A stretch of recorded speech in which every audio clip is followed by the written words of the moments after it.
Republican party of India की ओर से collector को आवेदन दिया गया। भारतीय संविधान की प्रतिकृति तोड़फोड़ के संबंध में आवेदन दिया गया।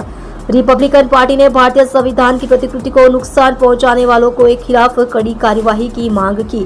पीएम सैनिक सोमनाथ सूर्यवंशी हिरासत में उच्च स्तरीय जांच की मांग, दोषियों के खिलाफ सख्त कार्यवाही की मांग की गई।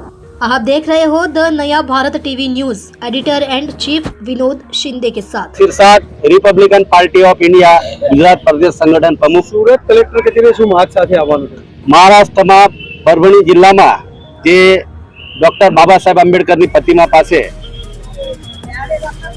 ભારતીય સંવિધાનની પ્રતિકૃતિ સાથે અસામાજિક તત્વોએ જે કૃત્ય કર્યું છે તેની તોડફોડ કરીને બાબા સાહેબ આંબેડકરજીનું અને ભારતીય સંવિધાનનું અને ભારત દેશના તમામ નાગરિકોનું અપમાન કરવામાં આવ્યું છે તેને વખોડવા માટે, તેનો નિષેધ કરવા માટે અમે કલેક્ટરશ્રી કચેરી આ આવ્યા। ઘટના ક્યારે ઘટી હતી ને અત્યારે શું પરિસ્થિતિમાં છે મહારાષ્ટ્રમાં?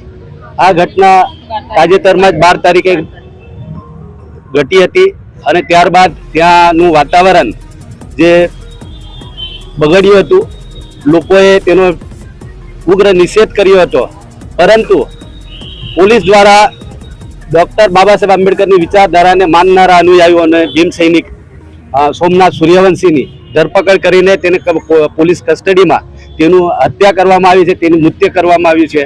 તો તેના બાબતે પણ અમે આ ઘટનામાં જે કોઈ જવાબદાર અધિકારીઓ છે તેઓ સામે કાયદેસરની કાર્યવાહી થાય અને ભારતનું સંવિધાન દેશને એકતા, અખંડિતતા અને ભાઈચારાનો સંદેશ આપે છે, પરંતુ મનુવાદી, જાતિવાદી વિચારસરણી ધરાવતા લોકો ભારતના સંવિધાનનું વારંવાર અપમાન કરે છે અને આવા લોકોને કડક સજા થાય તે માટે અમે મહારાષ્ટ્ર સરકાર, ભારતના રાષ્ટ્રપતિશ્રી અને સમાજ કલ્યાણ ન્યાય અધિકારીતા ન્યાય મંત્રી શ્રીને રજૂઆત કરવા કલેક્ટરશ્રી મારફત અમારી રજૂઆત જાય તે માટે અમે સુરત કલેક્ટરને રજૂઆત કરવા આવ્યા છીએ।